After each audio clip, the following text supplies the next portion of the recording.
예, 여러분들 오늘 점심 공양 하셨습니까? 사실은 이 세계적으로 코로나19라는 역병 때문에 이곳 우리 본사에서도 그 신도님들에게 제때 공양 대접을 못함으로 해가지고 소임자로서 굉장히 송구스럽게 생각하고 있습니다.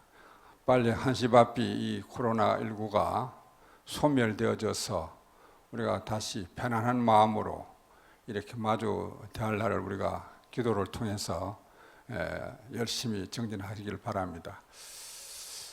사실은 뭐 특강이라고 이렇게 지금 이제 타이틀을 붙였습니다.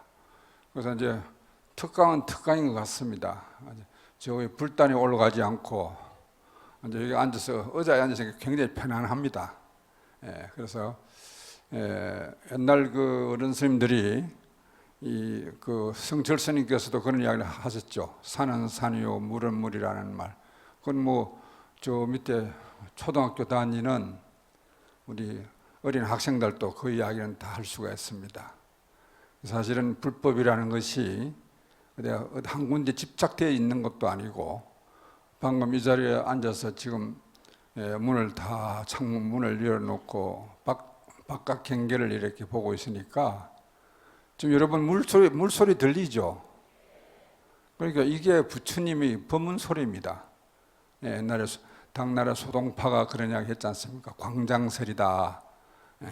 그래서 저러한 자연을 이곳에 와서 이 통도사라는 대가람, 그리고 여러분들이 아시다시피 세계문화유산과 또 우리나라에서 가장 큰 사찰이고, 또 부처님 사리를 모셨기 때문에 부처님이 머무는 곳이다 이래서 불지종가라고 그럽니다. 그래서 이제 통도사, 해인사, 송광사를 일컬어서 삼보사찰이라고 그럽니다. 근데 사실은 지금 요즘 제가 교구본사 주지회의에 참석을 해보면은 그 스님들이, 교구본사 주지스님들이 다 저에게 부러워합니다. 왜냐? 통도사가 가장 수행하고 있는 대중 스님들의 수가 제일 많다는 겁니다. 그래서 총립이라는 그 말 자체가 스님들이 빽빽히 있다는 그런 뜻도 됩니다. 그래서 이제 우리는 선원이 이 산중 내에 선원이 세 군데나 되고, 또 전문 강원이 해인사는 지금 한 20명 정도 됩니다만은, 저희들은 전문 강원에서 공부하고 있는 분들이, 학인들이 44명이나 정도 이렇게 되고 있습니다. 그리고 이제 유런이 있어서 유런에 우리 유런생들이 한 20명, 또 의식을 배우는, 연부를 배우는 스님네들이 30명 정도가 이 산중에 지금 머무르고 있습니다. 그런 거 보면은 통도사가 어떻게 보면은 우리 한국 사찰을 대표하는 곳이다, 이렇게 저는 자부하고 있습니다. 그래서 항시 아침에 일어나서 이곳 설법보전에 부처님 예배차 들어올 때 이 산하를 쭉 보면서 내가 전생에 무슨 복을 많이 지어서 이러한 좋은 도량에서 이렇게 생활할 수가 있을까 하는 그런 마음으로 부처님에게 예경을 하고 그렇게 합니다. 그래서 제가 이래 지나다니면서 저 해장보각에서 우리 종무소 국장 스님들이나 또 통도사 성가대 교수사 스님들이나 이런 분들이 이제 불교대학 강의를 하는 모습을 지나다니면서 봤습니다. 사실은 이거 통도사는 조금 전에 말씀드린 것처럼 전국을 대표하는 사찰이기도 하지만은 이 강사지진이나 통도사 종무소 소임을 보는 국장 스님들까지도 대강백 출신들이 많습니다. 그래서 여러분들에게 많은 시간을 통해서 좋은 법문 내지 강의를 했으리라고 저는 생각되어집니다. 그래서 사실은 그 그분들은 어떤 교리학적으로 차근차근 교리적으로 말씀을 드렸겠지만은 저는 이제 오늘 여러분들께 이야기하고 싶은 것은 통도사가 역사가 한 1400년 되었는데 통도사를 거쳐가는 무수한 스님들이 있습니다. 신라에 창건하셨던 자장율사로부터 우은 스님이라는, 그러니까 그 임진왜란 때 대홍전이 불이 타고 중창을 했던 우은 스님이라는 분이 있었고, 그 이외에 환성지완선사라는 분이 이곳에 주석을 하셨고, 또 나아가서는 한말에 그 개화파였던 그 수장이었던 이동인 스님, 또 그 전에는 또 이제 통도사 지역 혁파를 한 그 덕암 해경 스님이라는 분이 계셨고, 이런 많은 분들이 통도사를 지켜오고 오늘날 왔습니다. 저도 어릴 때 이곳에 와서 한 60년 가까이 통도사에서 머물면서 어른 스님들 밑에서 주워 들은 이야기가 참 많습니다. 어른 스님들끼리 앉아서 이야기하는 모습을 보면서, 야, 통도사가 옛날에는 이러한 큰 스님들이 많이 있어서 지나가셨구나 하는 것을 볼 때마다, 들을 때마다 마음속으로 굉장히 흐뭇했거든요. 그래서 그 중에 저희들이 지금 보면 불교대학에 오시는 분들이 보면 그 해장보각이라는 곳에서 맨날 거기서 차를 대놓고 들어가서 스님들 강의를 듣고 다시 나와서 차를 타고 집으로 돌아갑니다. 그런 걸 좀 봤어요. 그런데 또 유심히 보면은 거기에 왔으면 강의만 듣고 이 경리에 들어와서 대웅전에 대웅보전에 건강재단에 참배하는 분들 다 하십니까? 아이고, 대답 소리가 큰 거 보니까 제가 잘 못 봤구나. 오늘 사실 그래 물어서 좀 나무라려고 그랬는데 나무랄 일이 없겠습니다. 사실은 여러분들이 다 아시다시피 종교라는 것은 글자 그대로 믿고 우러러보는 마음이 전제되어야 된다고 합니다. 이 보살님들이 여기 와서 꼭 강의만, 우리 불자님들이 강의만 들으러 오시는 건 아니죠. 그래서 그렇듯이 종교는 믿고 우러러보는 마음이 전제해야만이 종교가 성립이 되는 겁니다. 우리 부처님이 계신다 하는 거 안 믿어보십시오. 무슨 소용이 있겠습니까? 그렇듯이 강의를 통해서, 요즘 강의 같은 거는 선생님들이 또 잘 하시겠지만은 뭐 유튜브나 요새 뭐 인터넷 들어가면은 모르는 거 두드리면 다 나옵니다. 거기에 부처님 뭐 경전보다 더 나아요. 어느 교수보다, 어느 스님보다 더 낫습니다. 그런 것은 그런 어떤 매체를 통해서 우리가 지식을 습득할 수가 있지만은, 우리가 신앙심이라는 것은 본인 스스로가 사찰을 찾아서 정성을 다해서 기도하고 예경했을 때 그 공덕이야말로 가름할 수가 없다, 이렇게 저는 생각합니다. 그래서 여러분들이 불교 대학을 통해서 지식도 갖고 가시겠지만은 더욱더 이 좋은 도량에 오셔서 부처님께 예경함으로 해서 마음의 평안을 얻어 가셔야 되는데, 항시 거기에 이제 저는 이분들이 저기 와서 뭐 강의만 듣고 저렇게 돌아가시는가 하고 사실은 걱정을 했는데, 오늘부터는 걱정을 안 하겠습니다. 그래서 이제 우리가 정성이라는 것은, 우리가 한문으로 이제 정이라는 것은 부끄러움이 남아있지 않을 만큼 마음을 다하는 걸 정이라고 합니다. 정을 기울이는데 뭐 이것저것 따지고 부끄럽고 이런 것은 정이 아니에요. 그리고 이제 성이라는 것은 우리가 부끄러움이 남아있지 않을 만큼 마음을 다해서 정성하는 것이 성이다. 그래 정성을 들여서 우리가 기도를 할 때도 그냥 절하고 그냥 뭐 누가 따라 한다고 관심 없을 따라 하고 서가문을 따라 하는 게 그게 기도가 아니고, 정말 기도를 하고 마음을 모아서 정성을 다함으로 기도를 했을 때 거기에서 나타나는 어떤 기적이랄까 이런 게 있다고 저는 분명히 생각하고 있습니다. 그래서 저도 이 젊은 시절에 그 통도사 노전이라는 소임을 보면서 지금은 이 설법보진 여법하게 이렇게 자리해서 여러분들이 좀 거리를 좀 두고 앉을 수도 있고 공간이 이렇게 커서 좋긴 합니다만은 저희들 어릴 때만 해도 대웅전도 굉장히 커 보였었습니다. 커 보이다가 저 어디 시내 쪽에 가서 공부 좀 하겠다고 조그만 절에 살다가 다시 큰 절에 들어오면은 이 대웅전이 얼마나 커 보이던지, 그리고 그 조그만 절에 가면은 절이 하기 싫어요. 부심자한테 너무 조그만 하기 때문에 이제 그런 그 기억도 납니다만은 대웅전에서 기도를 할 때 그때는 이제 노전 스님이 하루에 4분 정진을 4분 기도를 다 합니다. 들어가면 한 2시간서 이제 목닥을 들고 기도를 이렇게 하게 되는데, 지금 대웅전에 가보시면 저 사리탑 쪽으로 유리 창문이 돼 있죠.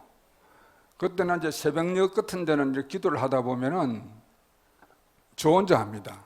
아무도 없고 그때는 스님들 예불하고 다 이제 각자 처소로 돌아가고 나서 저 혼자서 이제 목닥을 치면서 서가모니 정건을 합니다.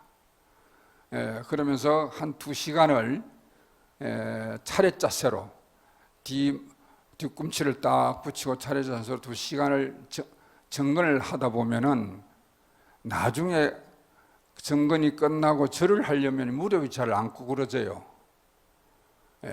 그래서 지금 그 빳빳하게 자세로 이렇게 해보면은 그렇게 하지 않아도 된다 싶은데도 그때는 진심으로 내가 이렇게 하지 않으면 부처님이 나에게 복을 줄까 하는 그런 생각에서 저 사리탑을 향해서 정건을 하다 보면은 이런 생각이 문득 듭니다. 부처님이 이렇게 열심히 정진 기도하는데 복을 주시겠지 하는 마음으로 쳐다보면은 그 사리탑 쪽에서 부처님이 걸어 나온 같은 그런 착각을 느낄 때가 있었습니다.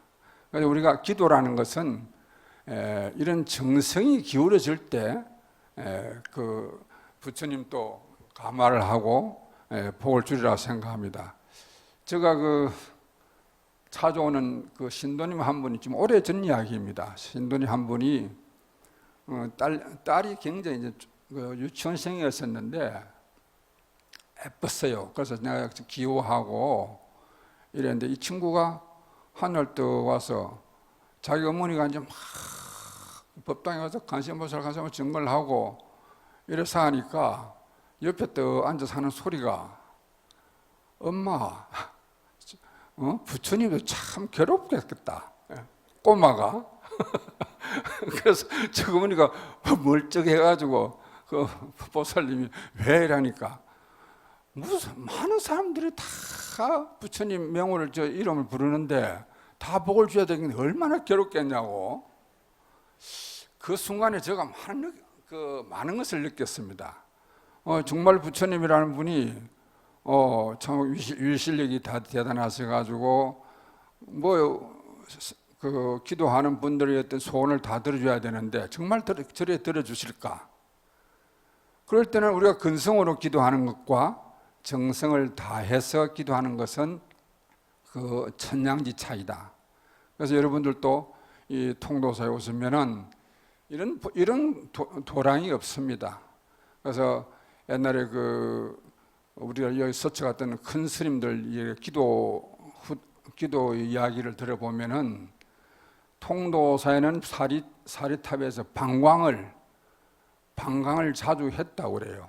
저희도 어릴 때 그런 이야기들을 많이 어른들을 통해서 많이 들었습니다. 그러나 경전에도 그런 이야기가 나오고 했지만은 저 스스로 그 방광하는 것을 보지 못했기 때문에 정말 저럴까 의아심을 가지고 반신반의한 적이 있습니다. 그러다가 어느 날 한 십몇 년 전에 여기 방장으로 계시던 월자 하자 스님이 열반하셔서 다비식을 저 흥남 올라가는 장밭들이라는 곳에서 노천에서 했습니다. 했는데 그러니까 좀 야외산이가 뭐 하루 한 20시간 정도 다비를 해야 돼요. 화장을 해야 되는데 이제 오후에 이제 다비를 불을 붙이고 나서 이제 밤 한 9시쯤 돼서 도반 스님들하고 그때도 제가 이제 여기서 소임을 볼 때인데 도반 스님들하고 이제 그 현장에 한번 가보자 이래서 올라갔습니다. 뭐 여기 계시는 분들도 그 현장에 있은 분이 있으리라고 생각되어집니다만은 그래서 그 올라가니까 많은 신도님과 스님들이 그 불을 이어서 하고 아미탑을 증언을 하고 있었습니다. 그래서 그곳에 가서 이제 저 역시도 증언을 같이 하면서 있었는데 어느 분이 스님 저 통도사 쪽으로 한번 보십시오 이렇게 해요. 그래서 고개를 돌려서 저 지금 장밭들이 저 흥남 가는 쪽이니까 그래서 그 통도사 쪽으로 이곳을 봤는데 보는 순간 저 눈을 의심했습니다. 그 밤 9시인데 겨울이고 그 통도사 우리 저 사리탑 이 부근에서 우리 지금 이 기둥만한 불기둥이 한 9개 정도가 이렇게 올라가요. 그래서 내가 착각을 했을까? 이러고 나서 우리 그 직원들 보고 그 불을 밝혀놨던 등을 다 끄라고 그랬었어요. 끄고 가만히 의자를 돌려 앉아가지고 그걸 한 3분 동안 지켜봤습니다. 지켜봤는데 정말 내 눈을 의심했습니다. 저는. 그래서 그 큰 불기둥이 올라가는데 밑에 뿌리는 없어요. 한 1m에서 떠서 이렇게 불기둥이 쭉 한 9개가 이렇게 올라갑니다. 그 형상을 보면서 야 이게 저게 방광인가 보다. 그때 시간이 한 3분 정도 올라갔었으니까 그거를 작가들도 촬영을 한 분들 많이 있습니다. 그래 그와 같이 그리고 이제 그 장례를 치르는 과정에서 그 다비를 하는 과정에서 또 어떤 이적이 일어나냐면 이제 그때 다비를 준비하던 저 해인사의 종 선생님이라는 분이 이제 그 다비 천재 책임을 이제 지고 하셨는데 연세도 많고 한 분인데 이제 너무 불길이 좋아서 빨리 다비가 잘 안 될 것 같아 주지스님 내보고 그러면서 이 거적을 좀 구해와가지고 우리 그 옛날 그 지포로 만드는 그 거적을 좀 구해와서 물을 적셔 좀 덮어야 되겠다 이런 이야기를 해요. 그래서 저는 생각에 큰 스님 법구에다가 거적을 덮어서 되겠냐 이런 생각을 하고 해놓고 준비는 하지 않고 있었는데 그 겨울철에 갑작스레 비가 내려요. 비가 내리기 시작해서 비도 이렇게 큰 비도 아니고 지금 방금 걸어올 때 우리 이슬비처럼 비가 줄줄 내립니다. 그러니까 그 종 선생님이 저한테 와서 참 스님 내가 이 나이대로 많은 큰 스님들 다비를 다 해봤지만은 이래 참 희한한 걸 처음 본다 이러면서 거적을 안 덮어도 되겠습니다 이렇게 하더라고요. 그래서 그 다음 이제 다비를 하고 이제 제가 그 다음 날 아침에 이제 다비한 것을 세골 하러 갔는데 그때까지 비가 슬슬 안 그쳐요. 그래서 이제 우리 그 종사하는 우리 직원들 보고 텐트를 준비해라 큰 텐트를 준비해서 그래 하자 이래가 텐트를 준비해서 치려고 그러는데 그 겨울철에 날씨가 맑아지면서 거기에 있던 구름들이 뭉게구름처럼 해서 저 영축산으로 쑥 지나가요. 그러면서 텐트가 필요 없을 정도로 해서 그 스님의 유고를 다 우리가 수습을 했습니다. 이렇게 그런 걸 보면서 이 도량이 여사 도량이 아니다. 그래서 근자에 이제 우리가 그런 큰 스님들도 계셨지만은 이제 오늘 제가 이제 우리 소개를 이제 꼭 이야기를 해야 할 분이 한 분 계시는데 그 이조 시대에 우리가 통도사가 그리고 유생들이 불교를 탄압할 시대입니다. 시대 때 스님들 그저 못 살게 굴었어요. 못 살게 굴어가지고 그저 스님들을 쫓아내기 위해서 부역을 많이 시켰습니다. 통도사 역시도 이조 시대에 딱종이를 만드는 한지를 만드는 그 부역을 시켜서 얼마 그 양산 군수에게 바쳐라 이래가지고 그 종이 만드는 일이 그 쉬운 일이 아닙니다. 딱종이를 그래서 전신에 땅나무를 심어서 그걸 벗겨가지고 이제 하는 그 너무 힘이 다 드니까 스님들이 하나 두나서 절을 떠납니다.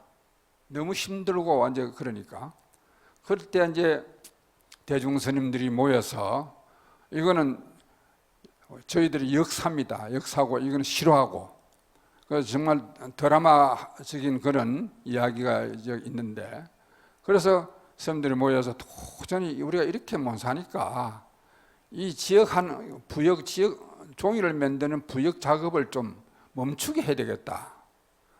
그래서 그때 덕암 해경 스님이라는 해경 스님이라는 분이 계셨는데 이분이 그 당시에 영의정을 했고 옛날 경상도 관찰사를 하고 이분은 근본인이라는 분은 자의정, 우의정, 영의정, 뭐 이조판서, 병조판서 안 한 게 없습니다.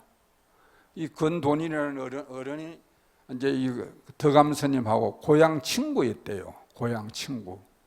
그래서 덕암 스님을 대중 스님들이 다 돈을 모아가지고 그 덕암 스님에게 주면서 그 친구를 찾아가서 스님이 이 지역 획파를 좀 하고 놀아. 이래서 이제 대중 스님들을 돈을 모아서 노비 돈을 모아서 드렸습니다. 그래서 그때는 성 안으로 스님이 들어갈 수가 없으니까 머리를 한 6개월 동안 기다렸답니다.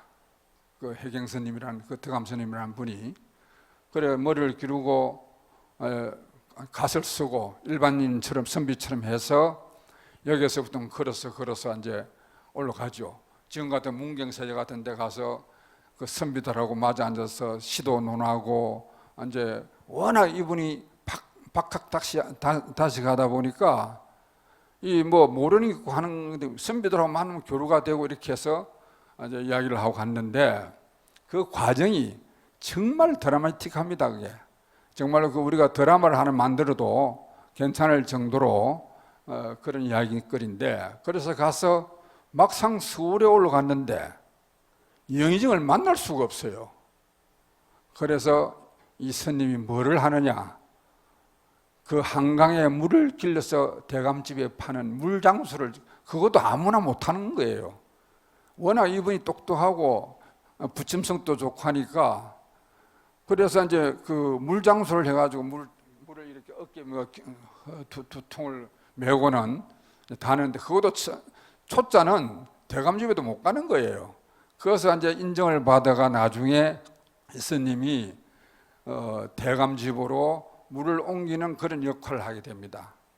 그때 이 덕암 스님께서 아침에 이제 또 물을 찌고 들어가는데 그 근본인 대감이 영의정이 이제 출근을 하면서 대문간에서 마주쳤다고 그래요. 쳐서 깜짝 놀라면서 이거 웬일이냐. 그래서 내가 사실 이래서 올라왔다. 그러니까 그 대감이 이 지역 획파를 좀 해달라.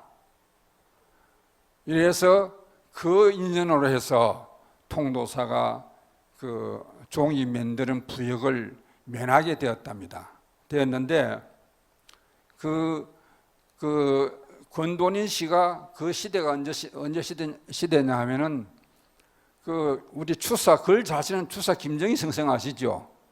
이 김정희 선생하고 둘도 없는 막연한 친구였답니다. 그래서 그분도 아주 글씨도 잘 쓰고 예능에도 아주 특출하게 뛰어나셨던 분인데 지금 우리 요 해장복학이라고 계산조당의 해장복이라는 거 글씨하고 주령글씨 있는 거를 그 근돈인 영의정이 있었습니다. 그래서 그 지역 혁파를 한 공덕으로 그분이 우리 영각에 스님만 한 100분 스님만 영정이 모셔져 있는데 그분은 그 지역 혁파를 해줬다는 그 공적으로 우리 부도원에 공적비가 세워져 있고 또 영정도 스님들만 모신 그 영각에다가 영정을 이렇게 모셔놓고 저희들이 1년에 5번씩 그 제사를 지냅니다.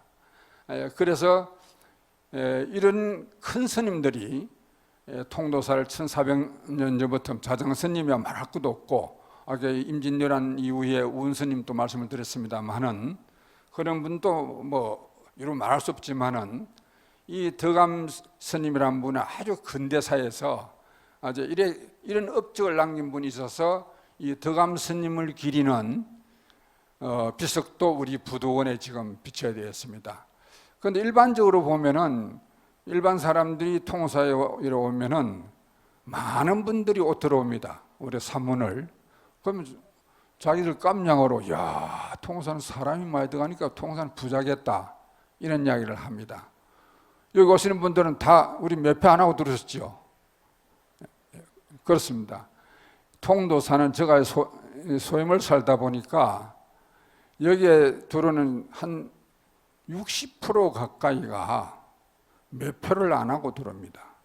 이제 우리 신도님들은 신도증이 있어서 매표를 안 하고 65세 이상 넘은 분들은 그 경로우대해서 안 받고 또 양산 시민은 또 양산 시민이라고 해서 안 받고 또 암자에 다니는 신도님들은 암자 다닌다고 또 안 받고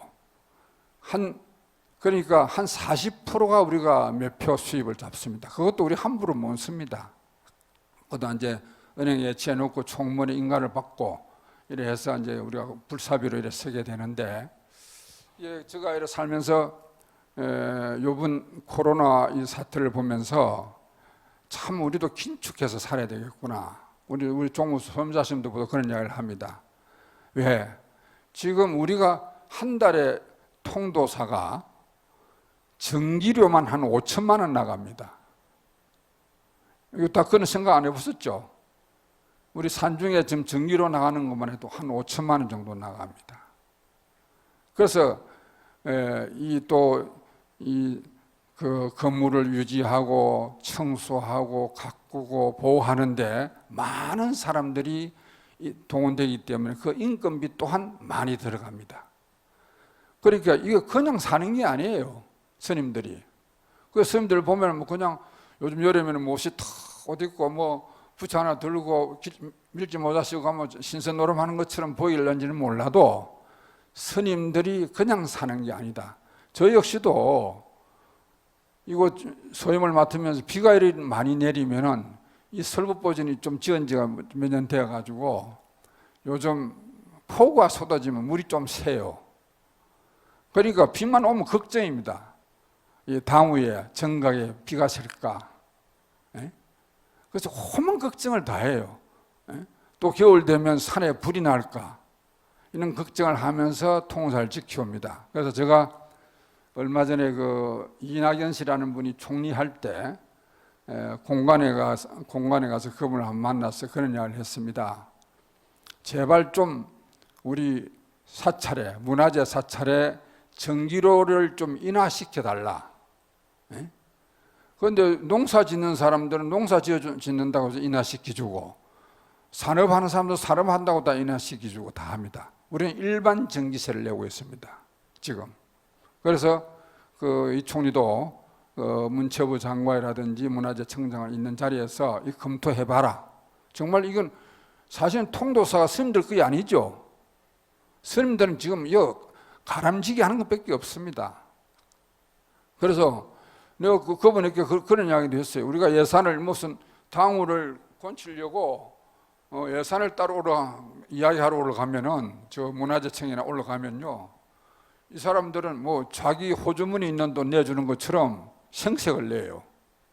그 제가 그런 이야기를 했습니다. 진짜 기분 나쁘다. 그럼 여러분들이 지금 서울의 그 왕궁을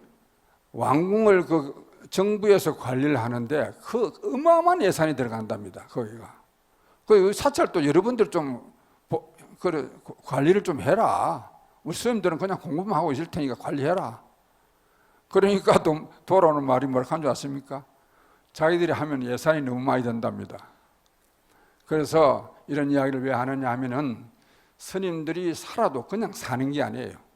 정말 통도사에 들어와서 행자생활을 거쳐서 머리를 깎고 삼위계를 받는 순간 이 통도사라는 것은 나의 것이다 하는 그런 마음으로 살기 때문에, 애사심으로 살기 때문에 저뿐만 아니고 여기에 다른 모든 대중스님들이 그러한 마음으로 살아오고 지켜왔습니다. 우리가 덕암 해경스님이라는 어른도 그렇고, 또 근세에 이제 구한오심이라는 어른도 이를 보면은 외정시대에 일본 경찰들이 통도사를 지키기 위해 가지고 주재소가 여기 있었습니다. 저 화암전 밑에.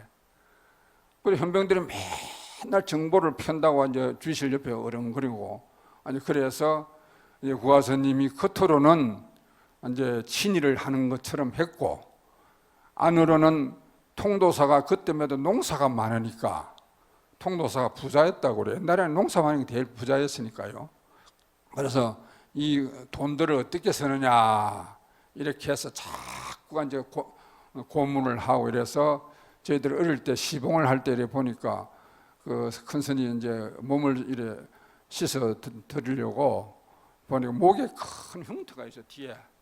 그래서 저희들이 노스님이 흉터가 어떤 흉터입니까? 이래 물으니까 외경이 이제 사중 경제가 어떻게 돌아가느냐 바른 말 하라고 그 차고 다니는 칼 놓고 목을 친다고 겁을 주더랍니다. 그럼 쳐라, 목을 쳐라.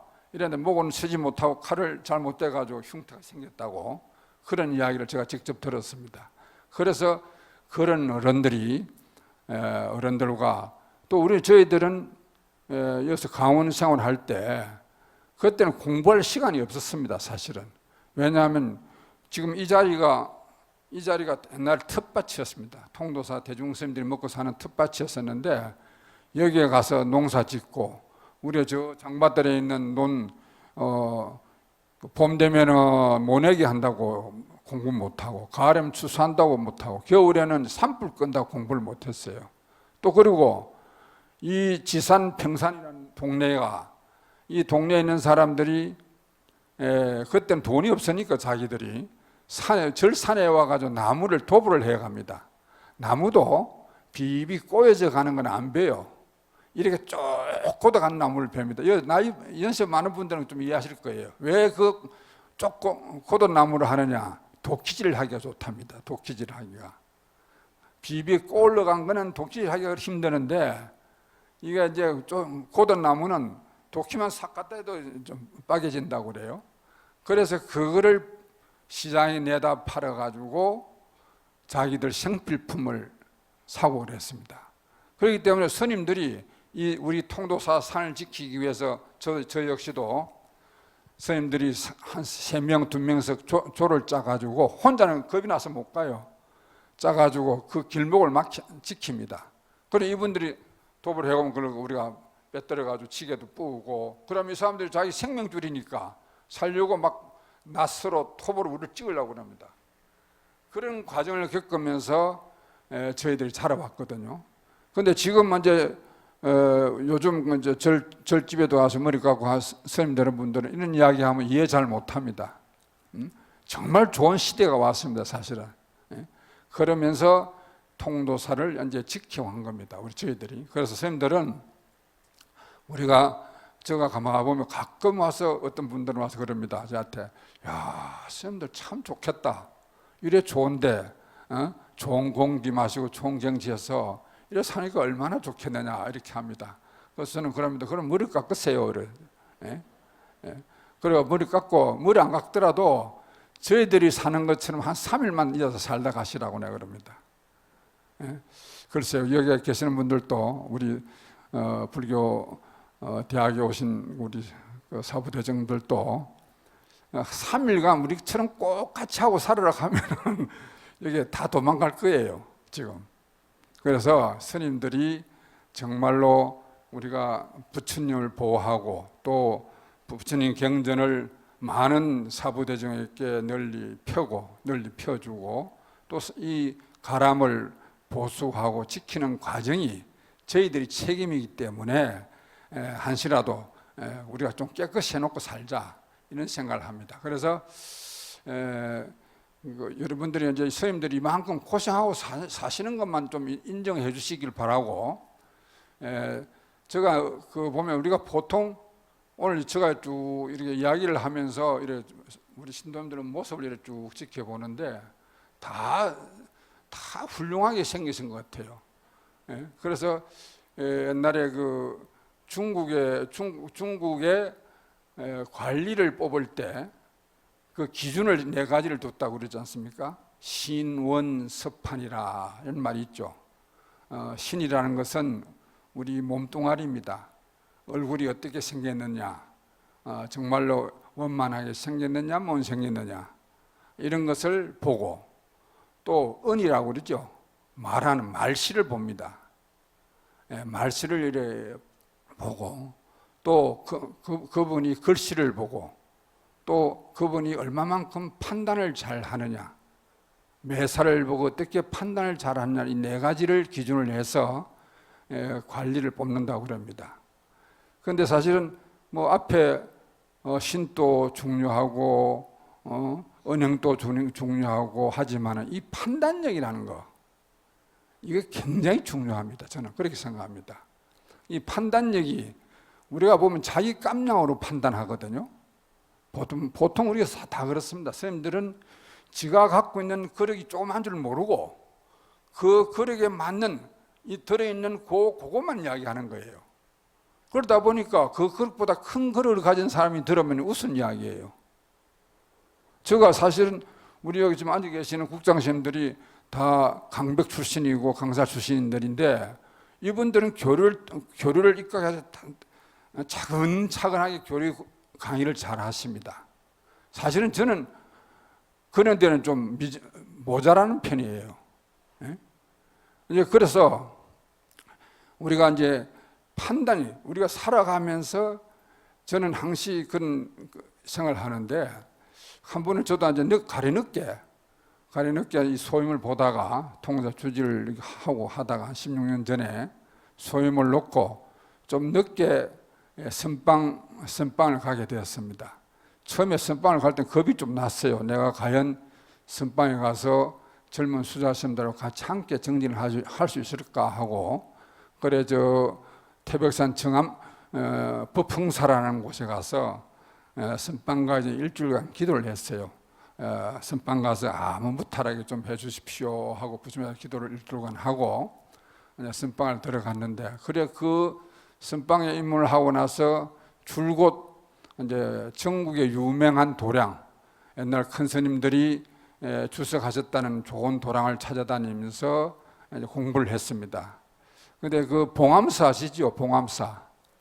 문경 봉암사에 가서 여름철 한철을 지내게 되는데, 이래 가만히 앉아서 그 봉암사 여름철이니까 큰 방에 문을 열어놓고 스님들이 48분이 빙 둘러앉아 정진을 합니다.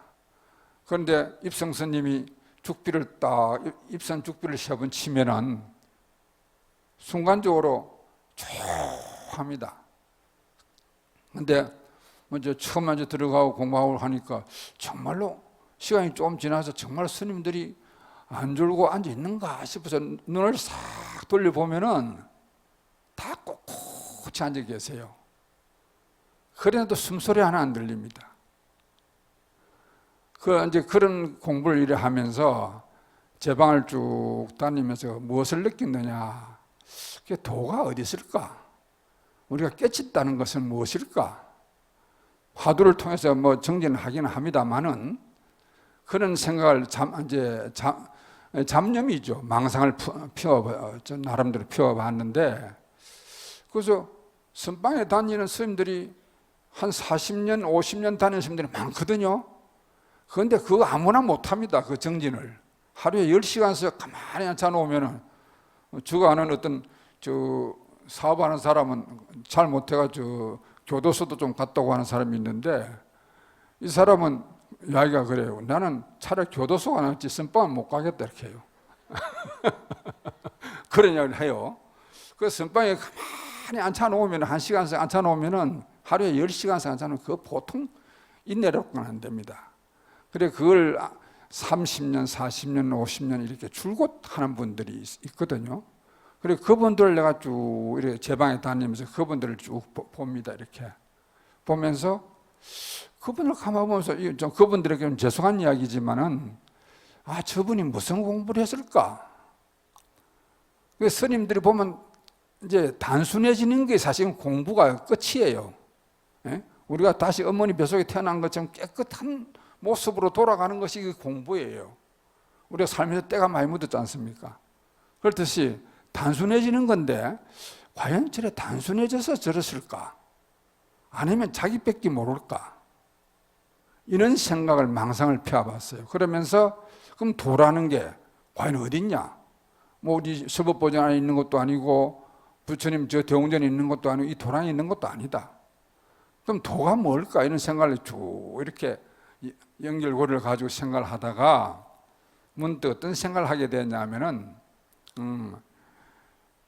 최고의 인격자가 되는 것이 도를 통하는 것이다. 이런 쪽에 제가 다다랐었어요. 그러면 최고 인격자라는 것은 뭐냐? 최고 인격자라는 것은 균형 감각을 갖추어야 된다. 여기 조금 전에 말씀드렸듯이 우리가 우리 깜냥으로 생각하지 마시고 큰 그릇을 가지고 있던 분들의 어떤 그 기준을 맞추면 우리는 어떻게 보면 잘 못 사는 거예요. 옛날 우리 큰 스님들에 비하면은 우리는 잘 못 사는 겁니다.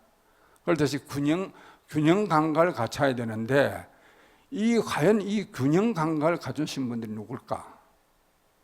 그래서 저는 그 이후로부터 앉아서 사유할 수 있는 시간이나 이런 게 있으면은 내가 어떻게 하면 좀 더 많은 사람에게 다다라서 좀 편안한 마음을 가지게 해줄까?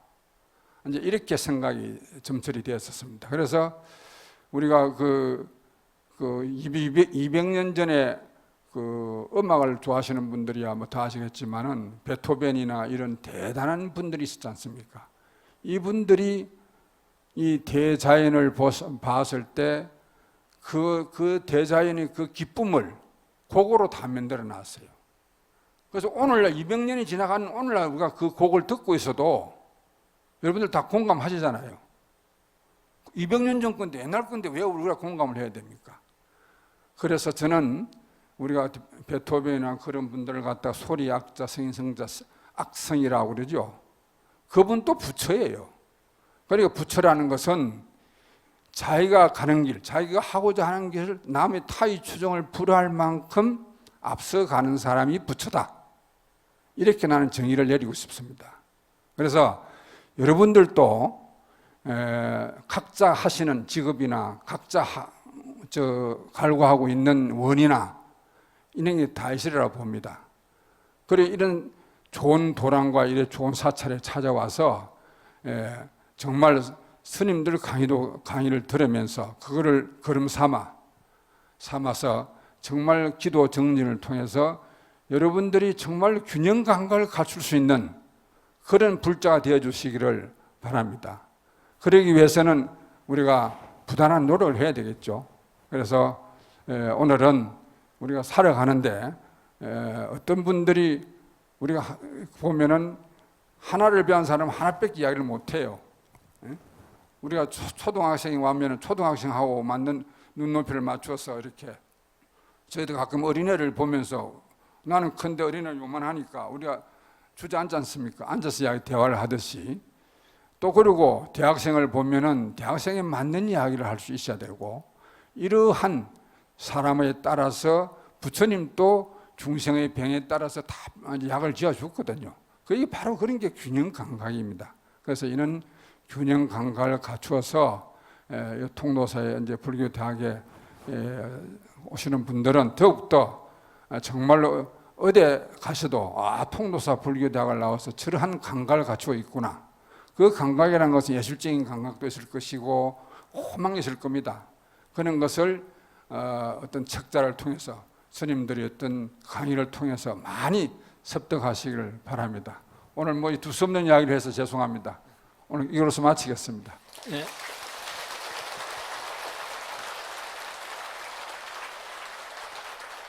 감로 법문을 해주신 주의 스님께 다시 한번 큰 박수 부탁드립니다.